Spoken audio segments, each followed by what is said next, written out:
our fresh potato growers, it costs them roughly about $10 to $12 to grow 100 pounds of potatoes. The average price that they sold their potatoes on this past year was $2.38. That's huge for a farm. That can put families out of business. The entire farm economy is at a critical juncture. We just can't afford to have things go wrong. So we can't afford to have energy prices go up anymore.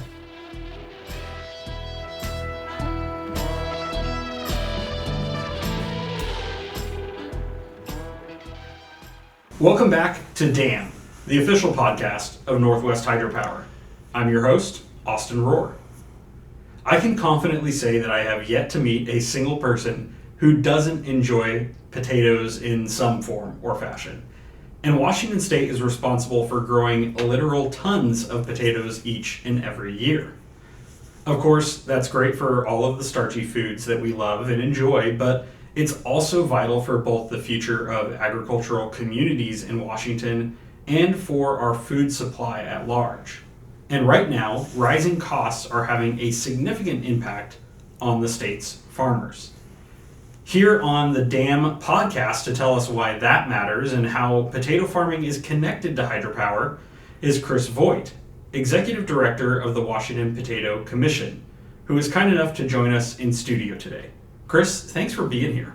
Awesome. Thanks for having me. I'm looking forward to our conversation and sharing with you more about potatoes, my love of potatoes, and kind of what we need to do to make sure we can keep growing food here in Washington State.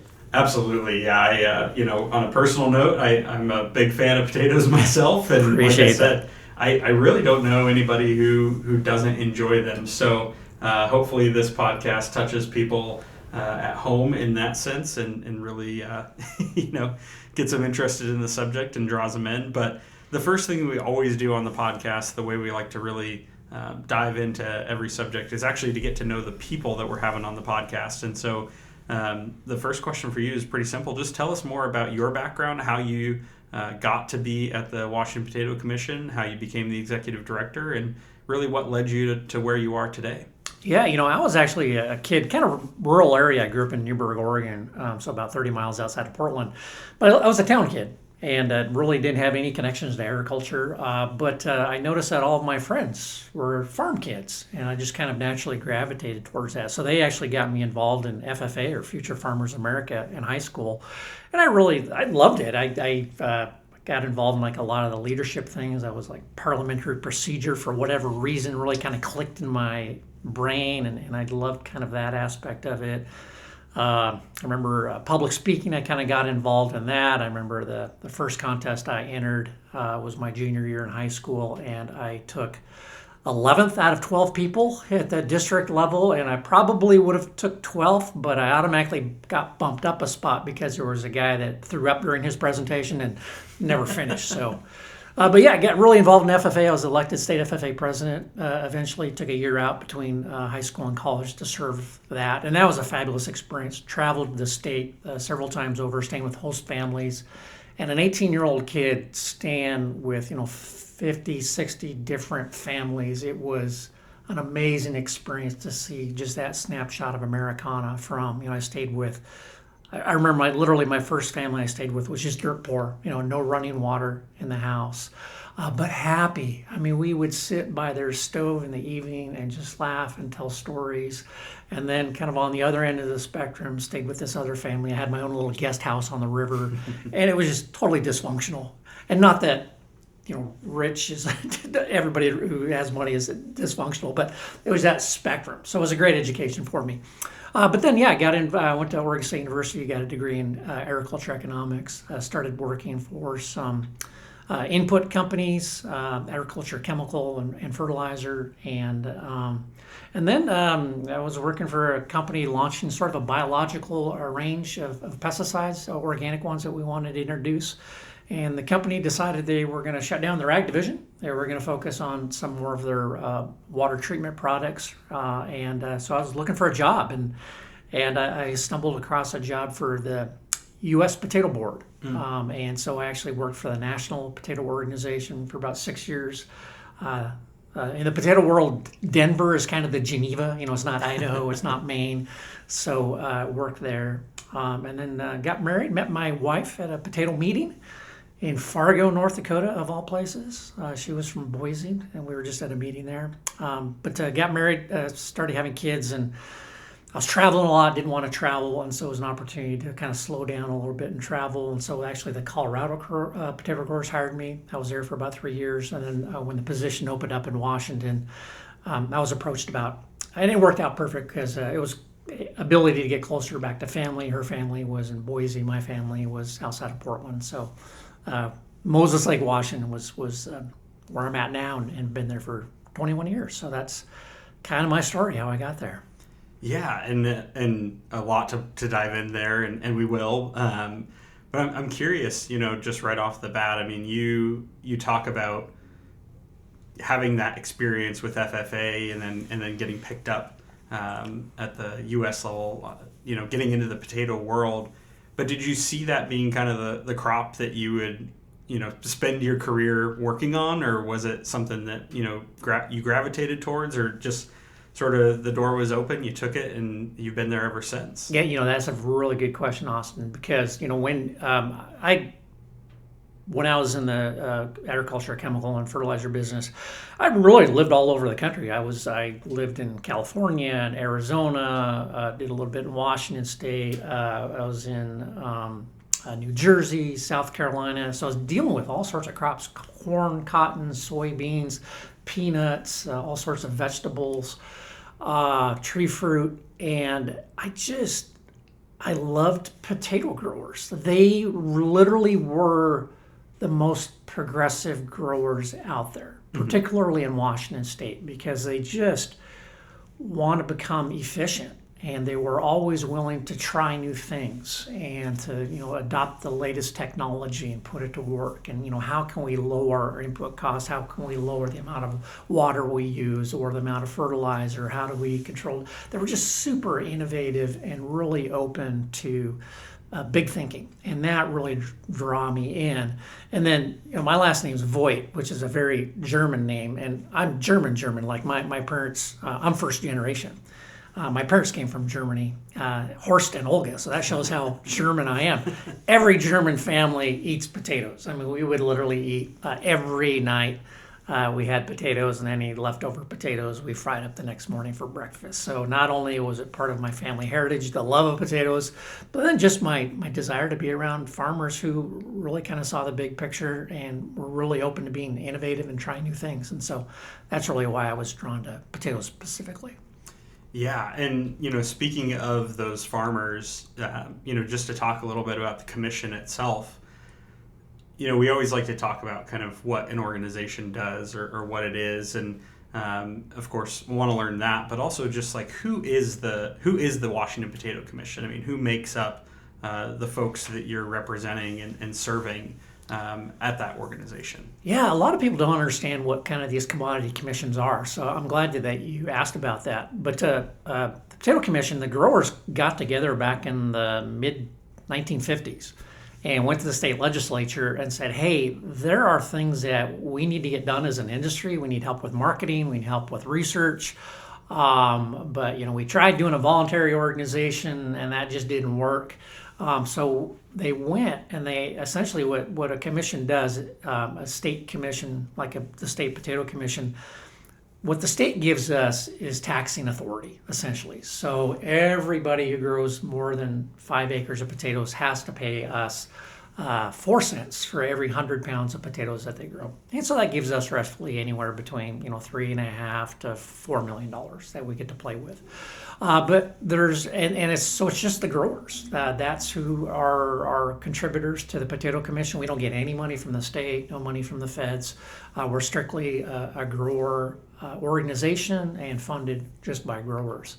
And so we kind of have 3 legs to our stool, Austin. So we have probably the biggest thing that we invest in is research. So essentially, how can we grow more, better potatoes using less resources? So that's really kind of our biggest focus. So we work very closely with Washington State University. We've worked with the USDA's Agriculture Research Service.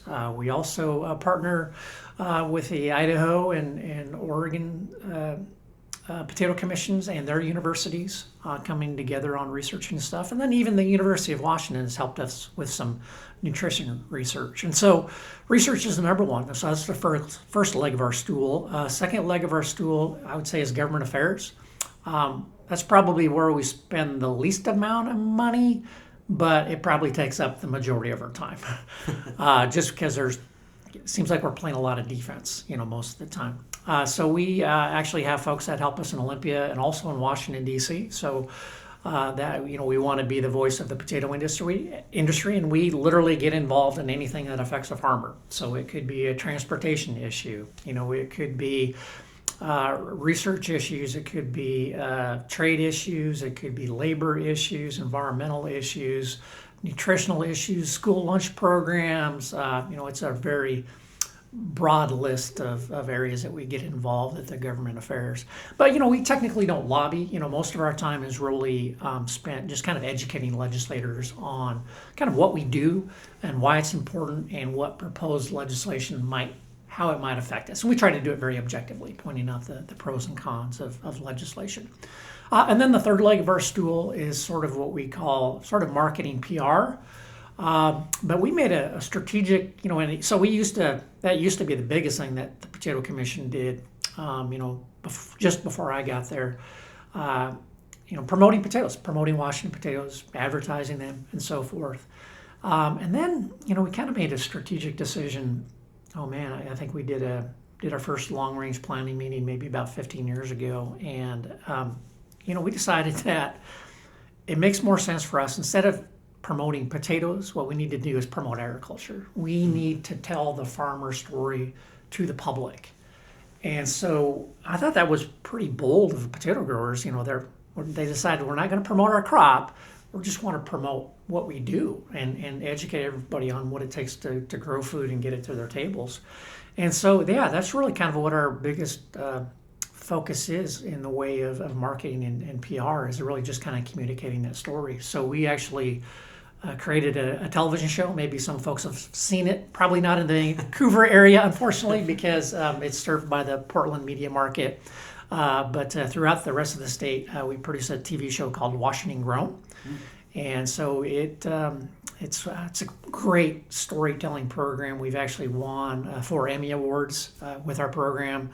But it's seen both on commercial TV as well as public television throughout the state. And it's really starts out every episode talking about maybe a particular commodity or a particular topic. And so we might start with a big chef in Seattle, Tom Douglas, one of his restaurants, and he's maybe preparing an asparagus dish. And then, we go to the asparagus farm and interview the farmer and talk to them about what it takes to grow asparagus and what some of the challenges are for asparagus. Is labor, because that's all hand harvested. And so we'll talk about that. We might meet with a nutritionalist to talk about the nutrition of the asparagus. We might meet with an extension agent to talk about what maybe some of the pests that can affect asparagus. And so it's really just kind of telling the whole story. And then because we're both on commercial TV and for public television, because they don't have commercials, we actually have to add another 5 minutes of content. And so what we're doing this year is more of a historical perspective. So the history of that crop and so forth. So for example, I know we did a potato episode and we focused kind of the potato origins here in the Vancouver area, because Vancouver was one of the first places where potatoes were grown in the state. Actually, President Grant, I think he was one of the potato farmers. And I think Ridgefield High School is actually, their mascot are the Spudders. And so there is potato history here. And so, we talk about the history of the crop. So it's been a wonderful program, and it's just kind of our effort. And then we've partnered with other ag groups to help us with that. But it's been a great way of kind of telling the agriculture story to the public, or one of the ways. Yeah. Well, I was curious because you talked about the potato farmers being a little bit different in the sense of, all the different folks you've worked with, them being, maybe a little bit more forward-thinking, willing to try new things. And I was curious how much they coordinated and, worked together with other different types of growers and farms around, the state or the Northwest or what have you. It sounds like there's a ton of coordination between the agricultural community regardless of what people, primarily are growing on their farms.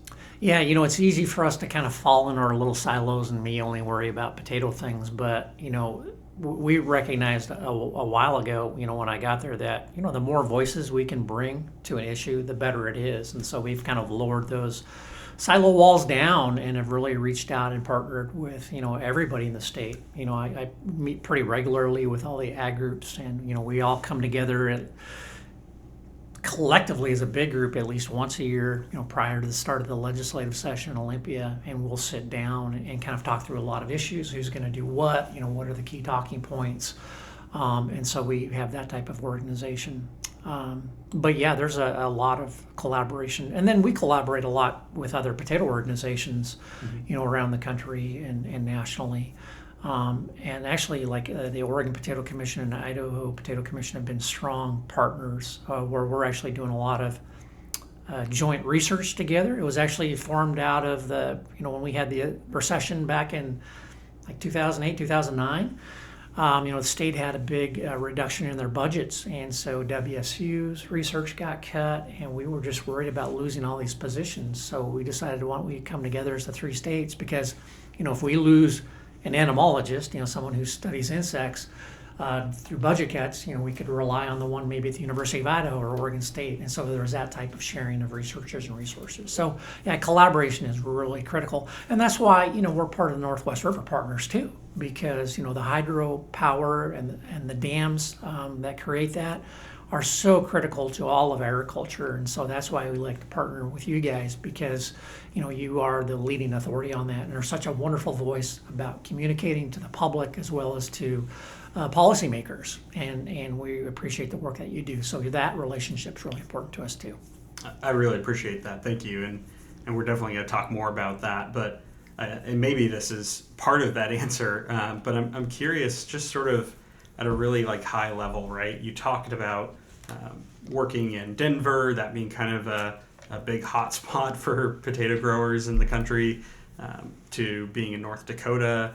Obviously, a lot of people around here think of potatoes, they think of Idaho. Yep. And of course, I've even had people kind of surprised that Washington and Oregon have such a large presence in the space as well. What makes Washington in particular unique as far as the potato growing experience compared to maybe some of the other places you've worked or some of the other folks you've worked with? What are the unique challenges, I guess, or benefits to growing a potato in our unique kind of, high desert climate? Yeah, I think that, a lot of people don't realize that. We grow a lot of potatoes in Washington State. We're number 2 behind Idaho only because they grow more acres. Mm. But here's the big thing, Austin, is Washington State actually has the highest yields, not just in the United States, but in the entire world.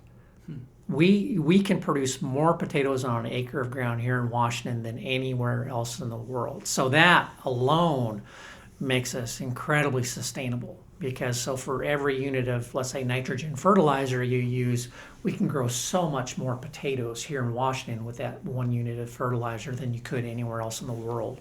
And so it makes us highly efficient, very sustainable, and because of that, because we grow such high yields and very consistent quality, particularly on the east side of the state where we're growing in a desert climate, we can provide the exact amount of water exactly when the plant needs it.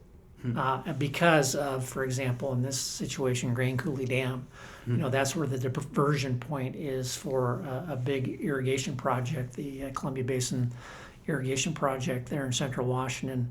And because so we're essentially controlling Mother Nature, really. And that's one of the key reasons why we're able to do so well. And then plus that desert environment, you don't have a lot of humidity, a lot of unnecessary rainfall, because that can lead to all sorts of fungal diseases or bacterial diseases. And so we don't get a lot of the disease outbreaks that other areas can get.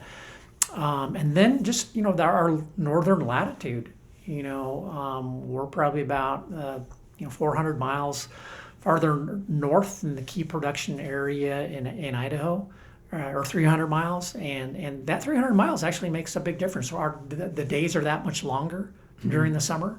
And so we get a lot more solar radiation. And so our growing season, we have one of the longest growing seasons here in Washington State. And that's good, and that's also challenging. It's good because the longer the plant grows, the more potatoes or bigger they're going to get. The challenge with that is the longer your potatoes are alive, the plants are alive, the more likely they're going to be attacked by something. So it's always a challenge to stay ahead of any pest or diseases. But again, it's worth it because of our yields are so high.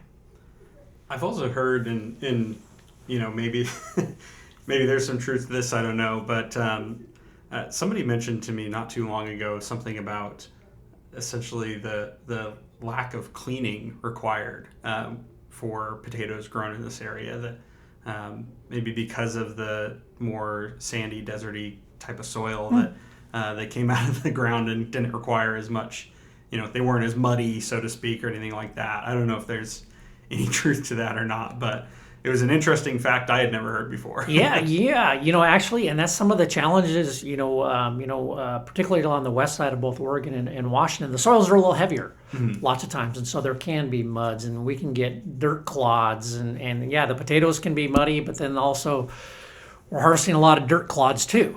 And so that can be a challenge because, when you start, because how potato harvest works is, so you've got this machine that kind of lifts the potatoes out of the ground and kind of runs it up on this conveyor, and it tries to shoot out all of the vines and so forth, or rocks. But lots of times, rocks or dirt clods, and then it goes automatically into a truck. So a truck actually has to follow the harvester, which is different than like grain harvest. Like a combine, you can harvest the grain and kind of store it in that machine, and then when you get to the end of the field, you can offload it into a truck. Well, with potatoes, you got to have the truck follow you the whole time. And so if you're throwing a bunch of rocks and dirt clods into your truck, it might be half potatoes, half dirt clods and rocks. That's not a very efficient way to farm, because then you're hauling that and you're actually putting that into storage, and so you're tying up your storage. So you got to somehow get all of that out. And there's new technologies that are helping eliminate a lot of that rock and dirt clods. But generally on the east side of the mountains, the soils are sandier, and so you're right. They come out of the ground with a lot less dirt sticking to them, a lot less mud sticking to them, and a lot less rock and dirt clods. So yeah, from that standpoint, we're definitely, I guess I've never thought of it. We're harvesting a little bit cleaner, but yeah. Sure. But you also have to be careful too, because there are some sandy soils that can produce what we call embedded stones. So sand's not always great, because sometimes those sand particles, depending on the shape and the texture of it, can actually stick into as you're like if you're harvesting it, that it can stick into the potato. And then so you might not know it, and you might not be able to wash it off, and the last thing you want is a customer to eat into a potato and break a filling or something. So that can be an issue. But we've learned, and so we've been farming on the east side of the state for 70 years, potatoes, and we've learned what fields to avoid, where those problems are at, and actually every potato processor has a list of what fields are acceptable for growing potatoes and which ones are not. So, yeah, good. Yeah. Thanks for bringing that up. Fascinating. I'm sure there's a lot more we could talk about just on soil alone. But before we dive into, I think, some of the more pressing questions, one thing I'm just curious. When people listen to this podcast, right, and they're trying to contextualize this conversation, the value that these things have in their life, and how this might interact with their own daily life. Where would a listener of this podcast, in theory, be most likely to come across a Washington potato? I mean, is this something that people are finding locally here in a supermarket, or are potatoes going out to maybe a global market the way some of our grains do? And even if it's not too complicated of a question, I mean, are they running into more of like a russet potato, like they're bigger, potatoes that people think of like a baked potato? Are we growing a lot more of the smaller kind of, reds and Yukons and things like that? I mean, if people are gonna go out and consume a Washington potato, where are they gonna do that? McDonald's in Japan. 99.9% chance you're going to be eating a Washington State potato Really? that's been turned into a French fry. Yeah, so go to any McDonald's in Japan. So we're actually we're kind of unique, Yeah. and that's why the potato industry in Washington State, even though we grow fewer potatoes, we're actually bigger than Idaho. We only have roughly about, counting uncle, brothers, cousins, we say we have about 250 potato farmers in the state, but really it's about 80 farms. Because that's, there's brothers farming together on one farm type of thing. But those guys are because about 90% of what we grow is actually turned into a value-added product. So it could be French fries or hash browns or tater tots, and that's very unique to us. There's nowhere else in the world where you have that high of a percentage of your raw product or potato being turned into a value-added product. Most of the potatoes that are grown in the U.S. are turned in, are just packaged into a bag and sold in grocery stores or put in boxes and shipped to restaurants. But Washington State is very, because again, like I talked about, Austin, how we have the highest yields, consistent quality, high quality every year. We have a lot of potato processors that have located in Washington State. We actually have the highest concentration of potato processors or French fry manufacturers of anywhere here in Washington State. And so because that adds so much more value and creates so many more jobs. Each French fry plant, it's an $800 million plant that's got 500-600 employees, and if we've got 12 processing plants in the state, that's substantial. So we're actually those 80 potato farms I was talking about is responsible for over $7.5 billion in economic activity, and 36,000 jobs. And so, potatoes are kind of a big thing in Washington State. And we produce roughly about 10 billion pounds of potatoes. And so you think about, what is there, 8.5 billion people on the planet. So everybody could, in theory, have a Washington State potato. But you're more likely to find our products in like fast food restaurants, mostly restaurants. But fresh potatoes too. We're probably the third largest supplier of fresh potatoes in the state. Or in the country. And so you're going to find, I think they're personally the best yellows and red potatoes ever grown. They're just so well cared for and gorgeous skins. But in the Skagit Valley, so north of Seattle, like the Mount Vernon area of the Skagit Valley, they do such a great job with the red and yellow potatoes up there. And then if you want a russet potato, go to the east side of the state. And so you can find, and a lot of grocery stores are now packing under their own private labels. So even though it might be, it'll say Kroger potatoes on it, and the address might be Cincinnati, Ohio, because that's where I think they're headquartered. It's actually a Washington State potato. So it's also, lots of times we just don't get that recognition. It's packaged in these private labels. You can find them throughout. Generally we ship a lot of fresh potatoes throughout the Northwest. A lot into California, but then we're also, and the thing I didn't talk about, Austin, yet either is really the international trade. That's substantial, and again, that's why we do have a lot of potato processors here, is because of our easy access to the ports of Seattle and Tacoma, those deep water ports, and great maritime shipping services to the entire Pacific Rim. So we have really. It's roughly about 70% of what we grow is exported out of the country from Washington State. And so, those export markets are pretty important to us. Yeah, and I'll just say, too, it is kind of funny you mentioned the labeling thing, and I was just thinking about in my own head, when you go out and you buy an apple at the store, it's like you can sort through the pile and find one with a sticker that says Chelan on it, right? Right. And it has it's not just a Washington apple. It's like, it's specific to a county or a region. And it's funny to think about, your potato could have, roots to Washington and you never know it because of the way it's labeled. So exactly. Anyways, but I think that really does bring us to the point of the conversation as far as, again, you touched a little bit on the nexus between River Partners, the Washington State Potato Commission. You talked a little bit about the irrigation out of, say, Grand Coulee for helping bring water to those farmers there in a very dry region. But really, at the end of the day, help folks connect the dots between why Washington's potato farmers are invested in and very interested in the things that happen with our hydropower system, and a lot of that being that federal hydropower system that we talk so much about? Yeah, for multiple reasons. There's a guy named Nick Bond who was the state climatologist in Washington State. We were working with him for about 15 years now. Looking at climate models, we want to know, hey, what's potato growing going to look like, 10, 20, 30, 40, 50 years from now? And, I think what we experienced this past winter was exactly what Nick had told us 15 years ago is, climate models are indicating that you're going to have about the same amount of precipitation in Washington State. But in the Cascade Mountains, for example, because of the warmer winters, you're going to lose the lower elevation snowpack. It's not going to fall as snow anymore. It's going to fall as rain.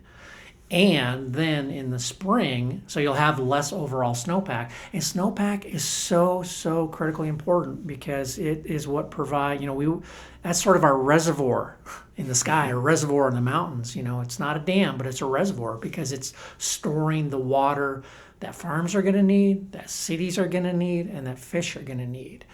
And so now, what we're experiencing is an earlier runoff and less snowpack. And so that's why Washington State has declared a drought emergency.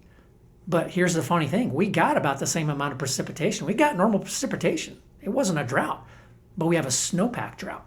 And that is going to lead us to some very dry conditions this summer and then, the water ran off. And so here's one of the challenges, and this is why dams are so important, is because they store that water for us. And actually, we got to figure out how to increase storage, whether it's more dams, whether it's raising dams, whether it's trying to find some aquifers that we can store water at, but we've got to figure it out because, again, if cities the summer is going to be a critical time for everybody, because it used to be that snowpack would just slowly melt off and provide good, clear, cold water, from late spring, towards the end of the summer. Well, we're just not going to have that anymore. And so we got to figure out, man, now what? How do we adapt to this changing climate?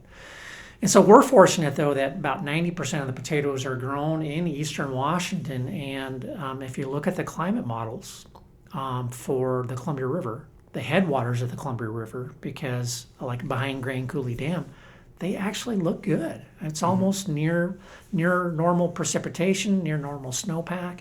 And so really the water behind Grand Coulee Dam is literally the most sustainable water supply on the West Coast. And we're happy about that.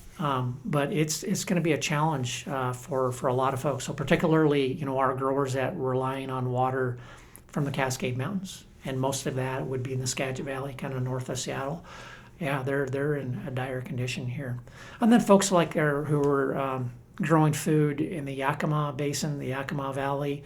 There's this called the Yakima Integrated Plan, to where everybody kind of came together. So we had to figure out how we can increase storage, but yet take care of the fish, take care of the cities, and everybody kind of came to the table and worked on a plan. And we're starting to see that go into motion. We've seen some good fish habitat improvements. We've saw some dam passage with a new helix, which is pretty cool that they built on one of the dams where the fish can passage there.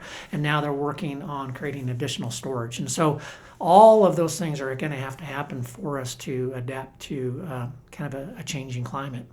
Now, the Columbia Basin Project is pretty amazing. I mean, this was designed in like the 30s and 40s, with slide rules and there weren't computers and modeling available back then. But for the most part, it's a gravity-based system. So there are portions, there's a lot of it, all of it technically has to have hydropower. Mm-hmm. Because we're moving water like the input pipes, or the pipes at Grand Coulee Dam that actually feed the irrigation project. Those pipes go up. I mean, we're pumping water up a hill. Man, I can't remember how far that is. Maybe 300, 400, 500 feet up a hill. And these are huge pumps. There's 12 of them, and they use a tremendous amount of power. And it's power that's generated there at Grand Coulee Dam. If we didn't have that access to hydropower, Central Washington would be dry. There would be no water. There would be no way to get Columbia River water to this incredibly fertile ground, the best place in the world to grow potatoes, the most sustainable growing area. You couldn't do it unless you had that hydropower and that dam. Both, again, for the power to lift the water up and then the storage behind the dam for that water to be lifted. And then throughout the rest of the irrigation project, a lot of it flows by gravity, going from kind of northern part of the Columbia Basin down towards the Tri-Cities. But yet there are sections where you still need electric pumps to get it to certain fields or certain areas. And so that hydropower is really important. And then a farmer has to use electricity to get it through their irrigation system. They're what we call center pivots, these sprinklers that kind of go around in circles. And they need a lot of electricity. And so, dams, both for water storage that we can use for irrigation, and then the hydropower that's produced from that is critically important for food. Mm-hmm. And I don't know if people realize how much food is produced in Washington, but it is amazing. We're producing roughly about 25% of the potatoes in the country. And if we went dry, if we weren't able to produce that anymore, whether it's the dams were removed, for example, or we lost the ability to use the hydropower somehow, I remember there was a time where potato supply dropped just 5%. There was just growing problems around the country. Potato supply dropped just 5%. The price to the consumer went up 65%. And so that's how fragile supply and demand is for food. And so, if we were to lose 25%, if Washington was no longer able to grow potatoes and we couldn't provide that 25% of the potatoes that this country grows, it would probably triple the price of potatoes. So instead of getting a bag of potatoes for $4, you'd be paying $12. So it makes a big difference for food security. And I have two questions tied to that because one of them was brought to my attention 2 years ago now on this podcast, one of our very first episodes.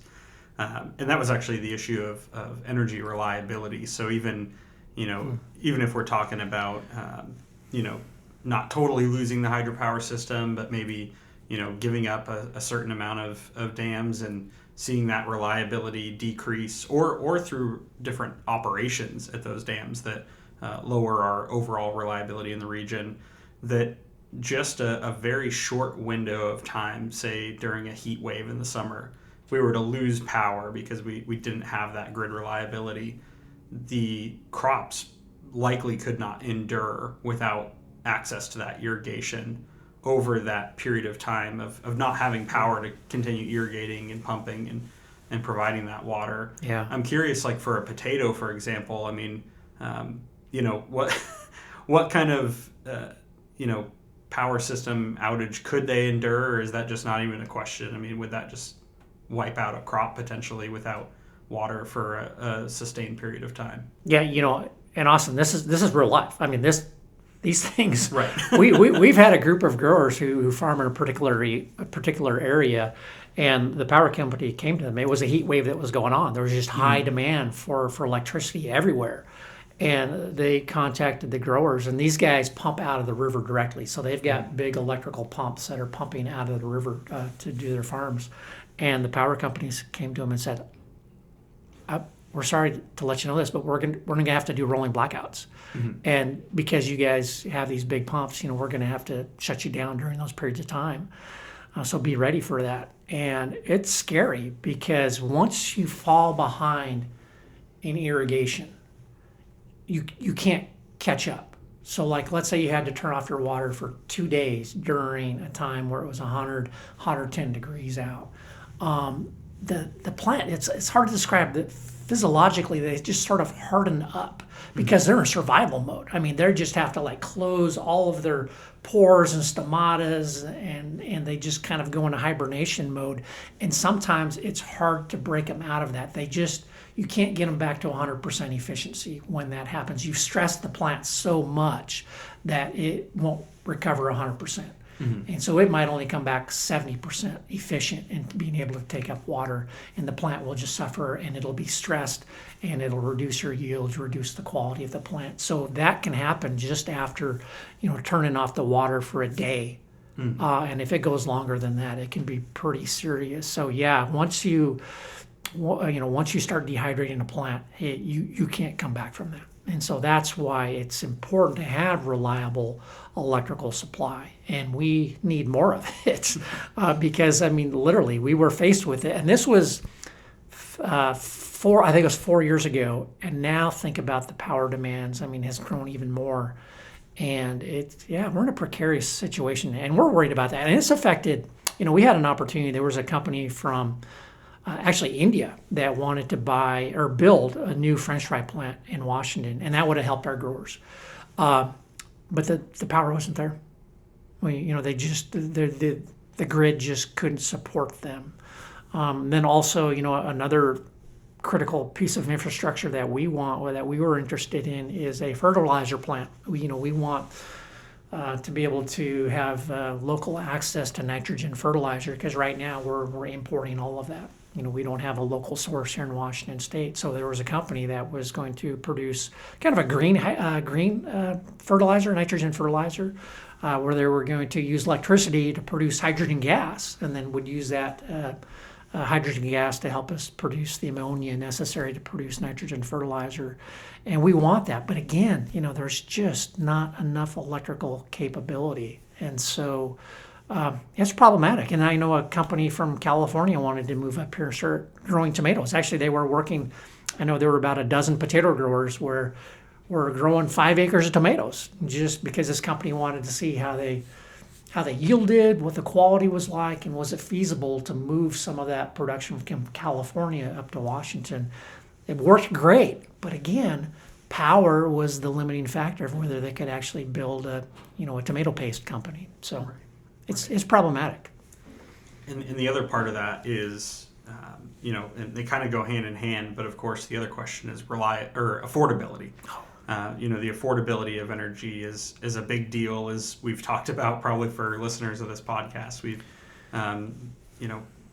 talked about it in almost excess, but you can't talk about it in excess because unfortunately right now we're seeing unprecedented electricity costs rises in Washington, in Oregon, the Northwest. Even though our rates are still low competitively to other places in the nation, they're going up faster than just about anywhere else right now. And of course, there's a number of things you could point to, but we have to acknowledge, of course, that turning down the output of the hydropower system, spilling more water throughout the year, those do have significant impacts on both reliability and affordability. And I know you touched on some of those folks that are, pumping, whether they're, running their own irrigation pumps, or they're just running the pumps to access the irrigation system that's in place. How much do those electricity costs impact those farmers? And also, one of the things that I've learned more about, but maybe haven't gotten to talk about much on this podcast, is the different inputs. Because, a lot of times people think about maybe solely the irrigation pumps, but for farmers, there's perhaps multiple ways that they're relying on the electrical grid to run their farms. And so when that cost is rising, it's not only hitting them in one place, but maybe several at once. Yeah. So electricity, the two critical places were moving water, so running your sprinkler systems and getting that water to your sprinkler systems. That's one of the biggest costs that, our growers have. And then, there's some guys that, don't have access to surface water, and so they're using wells. And some of those wells are deep. We're talking 2,000 feet. It takes a tremendous amount of water to pump up 2,000 feet. And so those are the growers that are really, really hurting, because even though, like you were saying, Austin, our rates have gone up, but we're still a little bit more competitive than some other areas, although we are catching up to them. Those folks who drilled those wells, the only reason why they were able to farm that type of ground was because they had access to that cheap power. and where it was economically feasible for them to be able to lift that water up, 2,000 feet. But that's no longer the case. And so, a lot of those folks have shut their wells down. And thankfully, we've got some help on the way where we are able to get them we're working on getting them surface water rather than having to rely on that well water. So that hopefully will reduce their costs, and they'll be able to maintain. So irrigation is probably the biggest thing that we're using electricity on. But the other one that's critically important is running our potato storages. So it's like a big refrigerator. So you can't, if you were just, like, I think everybody is probably putting a bag of potatoes underneath their sink. By the way, like if you buy a 10-pound bag of potatoes, don't put it underneath your sink because you got to keep them cool. And underneath the sink's not cool enough, and they'll rot them there. But that's what will happen if you can't provide cool air to your potatoes. They'll rot just like they would underneath your sink. And so we use a lot of electricity to run the compressors in our. It's almost like these big humidicells. It's almost like a big swamp cooler. What we do, we're taking cool air and then running it through this kind of wall of water, essentially, kind of like a swamp cooler, and then putting it into our potato storages. So we're getting humidity and cold air. Because if as a consumer, we're lucky that you can walk into a store any day of the year and you'll find potatoes. Well, that's because we're storing them. We harvest them in September and October, and so that fresh potato you're getting in June, like right now, was actually harvested 9 months ago. But it's because of the way these high-tech storages that we have that run on electricity. That's why we're able to do that. Otherwise, you wouldn't be able to get potatoes. So, yeah. So, as far as just the economic realities, I mean, to really make the point,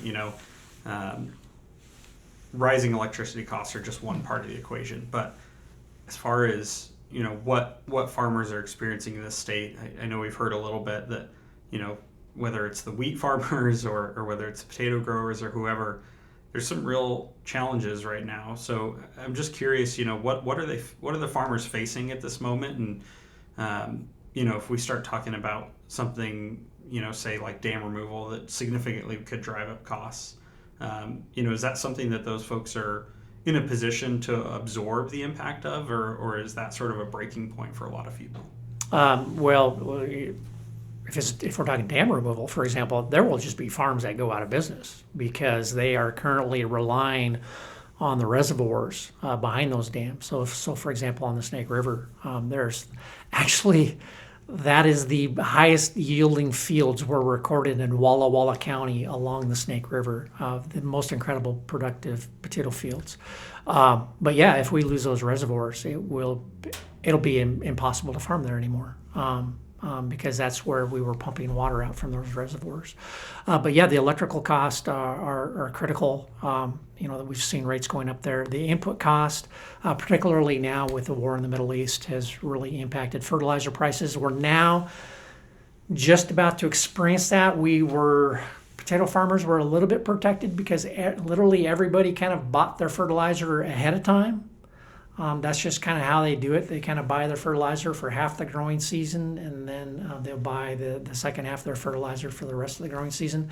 That's what's great about these irrigation systems. You can kind of spoon feed. You can take your fertilizer and kind of inject it into the water, and your sprinklers can deliver the exact amount of fertilizer exactly when the plant needs it, which is cool. But that fertilizer, the farmers are now starting to buy their second half of their fertilizer, and they're seeing anywhere between a 30 to 60% increase, depending on what type of formulation that they want. So, and that's huge because a lot of our growers, are growing for French fry manufacturers, processing firms, and they locked in a contract price. This is what they're going to get paid. So that price was locked in. And now, since that price was locked in, prices have escalated for energy, for fuel, for fertilizer, all the other inputs. And so there is zero wiggle room. You cannot afford to have anything go wrong on your farm, because if your yields drop even just 2%, it'll be a money losing year for you. And last year was a tough year. Our fresh potato growers who don't necessarily grow on a contract, it costs them roughly about $10 to $12 to grow 100 pounds of potatoes. The average price that they sold their potatoes on this past year was $2.38. They paid $10 to $12 to grow it, and they got $2.38 back. And that's huge for a farm. I mean, and that can put families out of business. So we're really kind of nervous about that. The entire farm economy as at a critical juncture. We just can't afford to have things go wrong. So we can't afford to have energy prices go up anymore. We can't afford electrical prices to go up. So it's really precarious right now for not only potato growers, but really all of agriculture is kind of in the same boat right now. And earlier you brought up the Yakima integrated plan. You talked about bringing people together to work on finding a balance. Working on making sure the system works for the farmers, for improving fish habitat and salmon returns. We know that salmon are a significant part of the conversation here in the Northwest and part of the hydropower conversation. Obviously, it's something we spend a ton of time on, and we've talked a lot about where we stand on salmon and wanting to support that recovery and encourage the region to do the work that needs to be done for those fish. But I just want to give you, I guess, a moment to speak to the fact that there may be this conception out there when they hear the agricultural community really rallying behind the dams and really being strong hydropower supporters. They might think that it's kind of like an us versus them thing, and maybe the farmers don't care about salmon recovery and helping those fish. But I guess, like I said, I just want to give you the opportunity to maybe address that way of thinking, because as I understand and as I've experienced, those folks really care as much as anybody does in the Northwest about helping those fish recover. Oh yeah, absolutely. I mean, because this is where we live and work. I mean, we want productive streams and rivers, and we want our families to be able to make a living. We want safety for our family.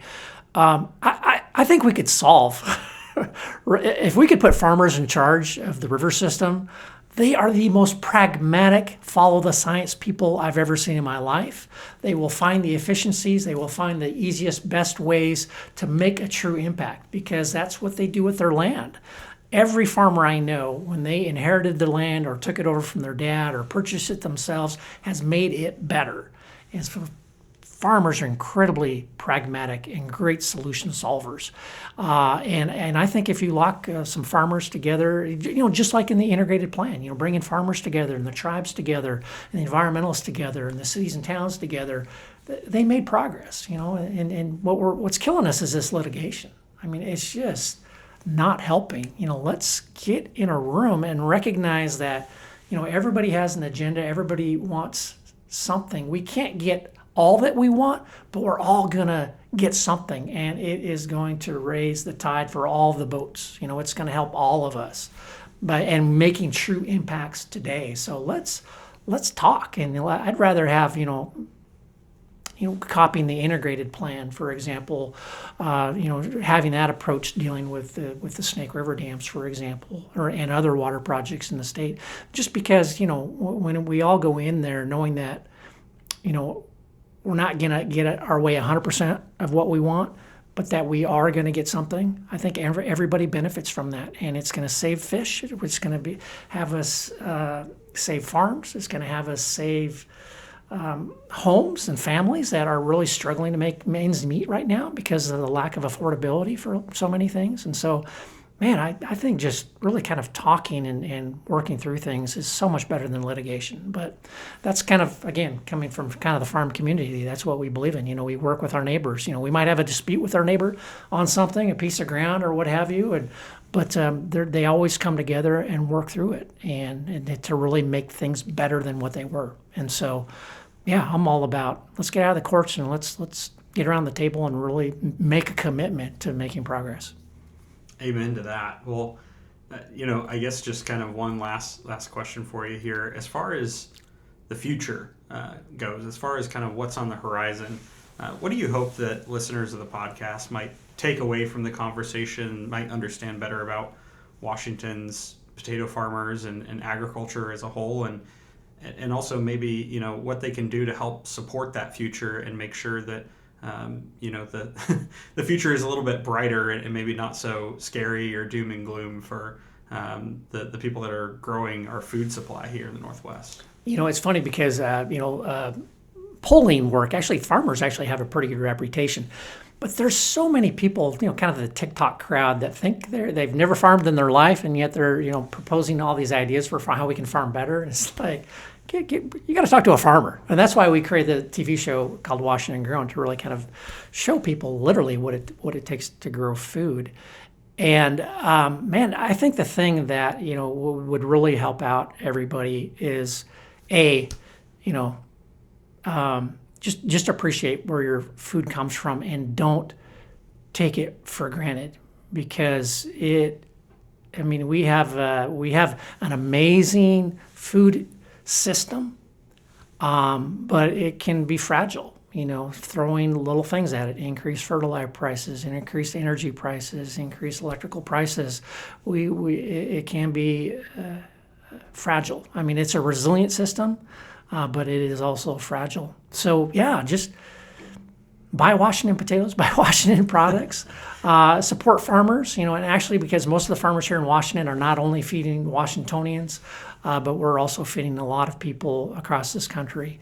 And I think that's the big thing is food security right now is, we could stop growing food here in Washington State, and you probably won't go hungry. You know why? Because we can get food from China and India. Have made huge investments in potato research, and they can start supplying our potatoes. But, do we want that? Think about COVID. Think how hard it was during that time. And we realized where some of the weaknesses in our food system were. And so, we really have to start thinking about how we as a country can protect our food supply, because you become so vulnerable if all of a sudden you have to rely on others. Think about how vulnerable countries are now that are relying on oil out of the Middle East and what that's doing to them and their economy.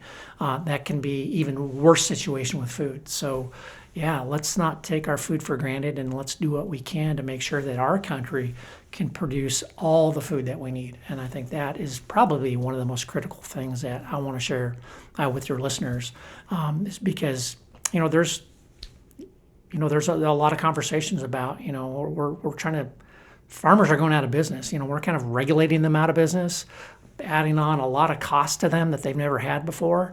They're, at some point, it's just going to be too expensive for them to grow food. And so let's be careful about the decisions that we make. Absolutely. And with that, it brings us here to the end. And I don't know, it's your first time on the podcast. I don't know if it's also maybe your first time, if you've listened to the podcast before, if you've heard other episodes we do. But when we get down to the end of every podcast, we have one bonus question that we ask every guest. And, ultimately one of the big mission statements of doing DAM was not only to learn more about all of these really fascinating subjects in the Northwest and get to hear people's perspectives and their expertise, but also get to know the people behind all these great things. And so the way I like to get to know our guests a little better, get to know what makes the humans of the hydropower world tick, is to ask everybody for one piece of advice. So some great advice already for our listeners that you just provided.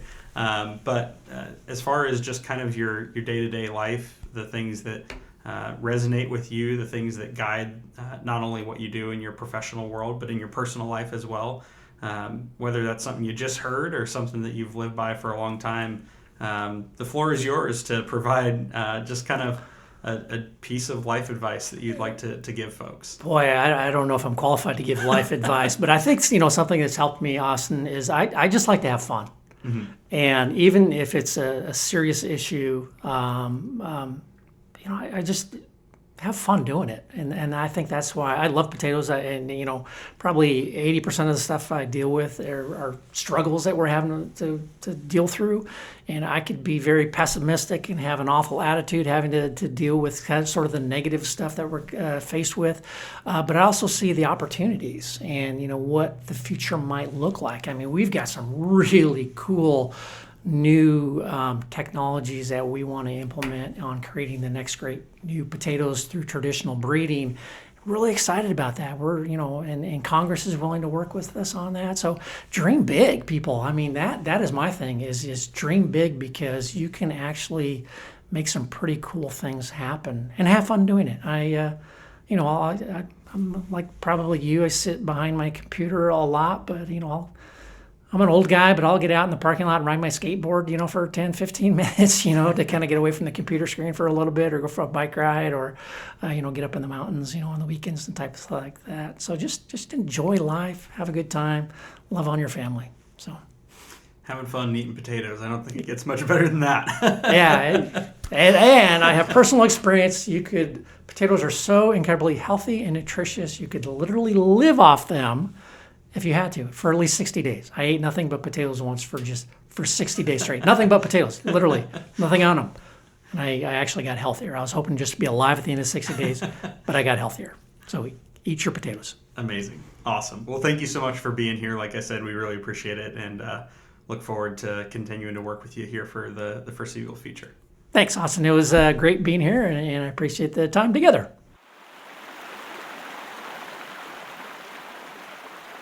Somehow I managed to write the intro for this episode and host it without making a single reference to the well-known potatoes exchange from the Lord of the Rings Two Towers movie, and that might be my greatest mistake in 53 episodes and over 2 years of Damn. Potatoes! But all jokes aside, thanks for sticking around to the end of this episode. The ins and outs of farming are always fascinating to me, and I learned a ton from talking to Chris during that hour-long conversation. As you heard, the situation for farms in Washington is challenging at best, and it's not hard to see why more and more agricultural communities are paying very close attention to the things that are impacting their energy prices, including their access to affordable, reliable hydropower. If you enjoyed this one, don't worry. We've got a lot more coming your way, but now we need you to bring your voice to the conversation. Head on over to nwriverpartners.org and send us a message through our contact form, or just email us directly at info@nwriverpartners.org. We look forward to hearing what guests and topics you'd like us to host on the podcast next, or you can just let us know what your favorite potato dish is. While you're at it, we ask that you go ahead and share this podcast with your friends and family to help us grow and reach new listeners. Leaving a 5-star review on your favorite listening platform is a huge help as well. And while you're there, don't forget to turn on notifications so you don't miss future episodes. Lastly, be sure to follow us at NW River Partners on Facebook, Instagram, X, YouTube, and LinkedIn. As they say, time flies when you're having fun, and we've arrived at the end of this one. So until next time, I'll see you taters later.